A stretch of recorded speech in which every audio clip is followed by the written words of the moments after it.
डर का एहसास कभी कभार किसी को हो ही जाता है। कभी कभी कोई घर में अकेला सोया हो और ऐसा लगे कि किसी ने अभी अभी घर का दरवाजा खटखटाया हो, पर जब बाहर निकलकर देखा जाए तो कोई भी नजर ना आए। तो डर का एहसास होना कोई आम बात नहीं है। डर एक ऐसी चीज है जिसका एहसास हर किसी को होता है। मरे हुए इंसान को होता है या नहीं ये तो हम नहीं जानते, ये हमें मालूम नहीं, पर जिंदा इंसान को इसका एहसास हो ही जाता है। डर एक ऐसी चीज है जो अच्छों को सोचने पर मजबूर कर देती है। हर कोई सोच में पड़ जाता है। ये किसी का भी पसीना तक बहा देता है। चाहे इंसान कितना भी ताकतवर, कितना भी बहादुर, कितना भी दिलेर क्यों ना हो, उसे भी डर का एहसास हो ही जाता है। डर तो इंसान के अंदर ही होता है। कभी किसी चीज का आभास होना या सन्नाटे में किसी की मौजूदगी का एहसास होना, यही तो डर को जन्म देते हैं। एक बार मैं भी बहुत डर गया था। मुझे भी डर का एहसास हुआ था। मैं तो रात होने से ही डरता था। चाहता नहीं था कि कभी रात हो। अगर रात हो भी तो मैं अपने रूम पर वापस नहीं जाऊं। यह सब ऐसे ही नहीं हुआ, इसके पीछे एक बहुत ही खतरनाक कहानी है। आज मैं आपको अपनी आप बीती यहां पर सुनाने जा रहा हूं। वैसे मैं पेशे से एक वेल्डर हूं। वेल्डर का मतलब होता है लोहे के फैब्रिकेशन मटेरियल को वेल्डिंग मारकर जोड़ने का काम। जी हाँ, मैं फैब्रिकेशन लाइन का ही आदमी हूँ और मैं वेल्डिंग बहुत अच्छी तरीके से करता था। यानी कि मेरी एक वेल्डर की पेशा था। यही मेरा जरिया माश था, यही मेरा रोजगार था और इसी से मैं कमाकर अपना गुजर बसर करता था। एक बार मैं काम के सिलसिले में रोलकेला गया हुआ था। वहां पर बहुत सी फैक्ट्री हैं। मैं भी एक फैक्ट्री में काम कर रहा था। फैब्रिकेशन का जॉब था जिसमें वेल्डर की जरूरत पड़ती है। वेल्डर का काम जॉब में वेल्डिंग मारकर उसे दुरुस्त करना होता था। वहां पर बहुत से वर्कर काम करते थे। सभी को रहने के लिए कंपनी की तरफ से रूम दिया गया था, क्योंकि वो एक बहुत बड़ी फैक्ट्री, बहुत बड़ी कंपनी थी जिसका काम हम लोग कर रहे थे। तो वहां पर हमें यह सुविधा दी गई थी कि आप लोग यहाँ पर ही रहें, आपके रहने का इंतजाम भी कंपनी की तरफ से किया जाएगा। फैक्ट्री का जो सुपरवाइजर था वो रूम खोज कर देता था जिसमें हमें रहना पड़ता था। एक रूम में 4 लड़के रहते थे। मैं भी वहीं पर रहता था। मैं वहां रहकर काम करने लगा। अभी कुछ दिनों तक ही काम किया था कि मेरे साथ जो लड़के रहते थे वो घर चले गए। मैं रूम में अब अकेले रहने लगा, क्योंकि उनका काम वेल्डिंग का नहीं था और इस फैक्ट्री में रोज वेल्डिंग का काम तो निकलना ही था। इसलिए उन्हें छुट्टी मिल गई और मुझे छुट्टी नहीं मिली। और वैसे भी मैं छुट्टी लेना नहीं चाहता था। मैं यहाँ पर अपने गांव छोड़कर काम करने आया था, तो मैंने सोचा था कि अब यहाँ से काम करके ही वापस जाऊंगा। और अब मैं रूम में अकेले रहने लगा। आसपास के लोग और मेरे दोस्त अक्सर मुझसे कहा करते थे कि इस जगह पर एक भूत रहता है। कभी कभी उसका एहसास भी होता है। एक लड़का मुझसे बोला कि इस जगह पर मैंने किसी की रूह को देखा है। जब रात के समय अकेला उस रूम में सो रहा था मैं, तो उस दिन मुझे अजीब सी हरकत महसूस हुई। ऐसा लगा जैसे कोई कमरे में चल रहा है, किसी की मौजूदगी का एहसास हो रहा है। तभी से भैया मैंने वो रूम चेंज कर दिया। लेकिन कमाल की बात यह है कि वो रूम तुम्हें मिल चुका है, लेकिन तुम्हें अभी तक कोई एहसास नहीं हुआ। मेरे दोस्त ने मुझे बहुत ज्यादा डरा दिया था। उसके बाद जब मैं अपने रूम में अकेला था तो मुझे भी अपने दोस्त की बात बार बार याद आने लगी कि यहाँ पर बदरू है, यहाँ पर भूत है। तरह तरह के ख्यालात, तरह तरह के वसवसे मेरे दिमाग में घर करने लगे। और मेरे दिमाग में एक ही चीज आ रही थी कि कहीं वो बदरू मुझे ना दिख जाए, वरना मैं तो यहीं पर अपने प्राण सुधार जाऊंगा। यानी कि मैं तो मर ही जाऊंगा, क्योंकि मुझे पता था कि मैं अंदर से कितना ज्यादा फट्टू हूँ इस मामले को लेकर। बड़ी कश्मकश और बड़ी सोच विचार के बाद मुझे ना जाने कब नींद आई और मेरी रात पूरी तरह से अच्छे से गुजर गई। मैं सुबह ड्यूटी पर जाता और रात के समय ड्यूटी से वापस आता। वापस आकर खाना बनाना रहता था। पहला दिन ही मुझे डर का एहसास हो गया जब सभी अपने घर चले गए और मैं रूम में अकेला था। मैं ड्यूटी से वापस आकर जल्दी जल्दी खाना बना रहा था।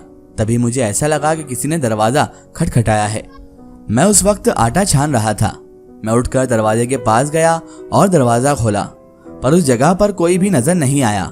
मुझे डर का एहसास यहीं से शुरू हो गया। मैं डर भी रहा था और खाना भी बना रहा था।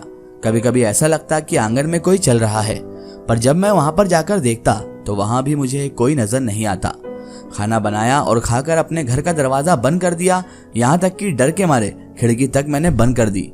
पर जब मैं सोने जा रहा था तभी ऐसा लगा कि कोई है जो दरवाजे के पास खड़ा है और हल्के हाथ से दरवाजा खटखटा रहा है। मेरा तो डर से हालत खराब हो चुकी थी। डर भी बहुत लग रहा था। किसी तरह खुद को संभाल कर रखा था। रात में बहुत देर तक जागकर घर के बाहर का हालचाल सुनता रहा। मेरे घर के बाहर कोई था। मैं बहुत डर चुका था। दिन भर का थका हारा अगर नहीं सो पाया तो कल की ड्यूटी नहीं जा पाऊंगा।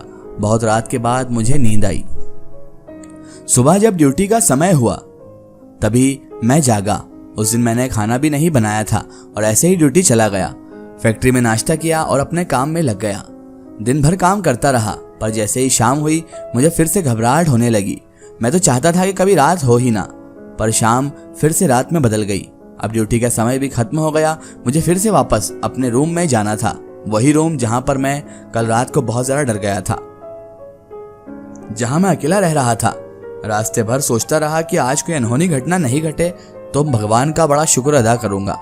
मैं अपने रूम पहुंचा तो बहुत तंग रह गया, क्योंकि जिस रूम को मैं सुबह ताला लगाकर आया था उस रूम का ताला खुला हुआ था। मैं रूम का ताला देखकर घबरा गया। मुझे याद था कि सुबह जब मैं ड्यूटी गया था तो अपने रूम का ताला अपने हाथों से लगाया था मैंने, पर जब वापस आया तो ताला खुला हुआ था। मुझे लगा कि किसी ने ताला खोला होगा। मैं तुरंत रूम के अंदर गया। अपने सभी सामान को मैंने अच्छे से देखा, पर जैसे सुबह सभी सामान को छोड़कर गया था वो तो बिल्कुल वैसा ही था। कोई सामान गायब भी नहीं हुआ था। मुझे तो खुद पर यकीन कर पाना बड़ा मुश्किल लग रहा था। मैं फिर से रात का खाना बनाने लगा, पर फिर से किसी की मौजूदगी का एहसास होना शुरू हो गया। डर तो इतना लग रहा था कि कुछ पूछो ही मत। जल्दी जल्दी खाना बनाकर खाने के चक्कर में था।